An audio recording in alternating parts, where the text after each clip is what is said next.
Hi everyone, this is Mehzabin from Mehzabin. So এইটা আসলে আমাদের অলমোস্ট ১ মাস প্ল্যান করার পরে একটা ট্যুর ছিল। সেজন্য ভীষণ রকম এক্সাইটেড ছিলাম আমি নিজেই। কারণ অলমোস্ট ৩ বছর পরেই আমি কোথাও বের হচ্ছি এরকম ঘটা করে, যেটা সত্যি কথা। সো এক্সাইটমেন্টের পারদটা একটু তো ওপরে থাকবেই, তাই না? যাই হোক, তো আমাদের প্ল্যান ছিল প্রথমে হচ্ছে সুন্দরবন যাওয়া। ইন বিটুইন আমরা আবার চাচ্ছিলাম যে করমজল হয়ে দেন একবারেই সুন্দরবন আমাদের রিসোর্টে ঢুকতে। তো যাই হোক, আমরা প্রথমে এইখানে গেলাম, মানে সকাল ৬টা বাজে জার্নি স্টার্ট করে আমরা মোংলা যেয়ে পৌঁছালাম অলমোস্ট ৭:৩০টায়। এবং এই হোটেলটায় হচ্ছে আমরা নাস্তা করলাম সবাই, এবং এদের হোটেলের নাস্তাটা আসলে অনেক মজা ছিল। এবং এখানেই ছিল আমাদের রীতি মজার খাবার দাবারের। সেটা কেন, পরবর্তী ব্লগে জানাবো। তো যাই হোক, এরপর আমাদের জন্য যে ট্রলারটা ওয়েট করতেছিল সেটা আসলো। উঠতে করে আমরা সবাই মিলে উঠে গেলাম। এবং আমার সত্যি বলতে ভীষণ এরকমের ওয়াটার ফোবিয়া আছে, দ্যাটস ওয়াই আমি খুবই ভয় পাচ্ছিলাম। আর এত লং একটা জার্নি শুধুমাত্র মানে ট্রলারে করে যাওয়া, এটা আমি ভাবি নাই। আমি ভাবছি যে খুবই অল্প সময়ের কাজ। যাই হোক, তো আমরা এই কথা বলতে বলতে হচ্ছে করমজলের দিকে চলে আসছি।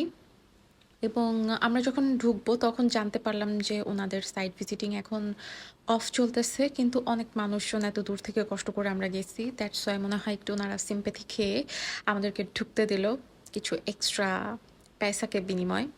তো যাই হোক, আমরা আসলে ঢুকে খুবই মজা পাইছি, এটা ঠিক। বাট কষ্ট হয়ে গেছে, কারণ এই এরিয়াটা সত্যি বলতে যারা গেছেন তারা জানেন যে অনেক লং একটা এরিয়া, যেখানে হাঁটতে হাঁটতে আমাদের লিটারালি লাস্টের দিকে পা ব্যথা হয়ে গেছিল।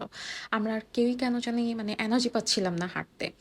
বাট এত কাছের থেকে ওয়াইল্ড অ্যানিমেলগুলা দেখা, এটাও অনেক সুন্দর একটা মানে ব্যাপার ছিল আমাদের সবার জন্য। আর ছোট বাচ্চা কাচ্চা যাদের আছে তারা আসলে সব কিছু ম্যানেজ করে অনেক দূরের কোনো প্ল্যান বা অ্যাটলিস্ট এই জায়গাটার প্ল্যান করা বেশ হ্যাসেলের ব্যাপার। যাই হোক, এই যে জায়গাগুলো দেখতেছেন যেখানে অল্প অল্প করে পানি আছে, এটা কিন্তু অল্প পানির জায়গা না। ওনারা আমাদেরকে আসলে যেটা ব্রিফ করতেছিল আমরা মানে শুনলাম, এই জায়গাগুলোতে যখন জোয়ার আসে লিটারালি অনেকটা উঁচু করে পানি মানে জমে যায়।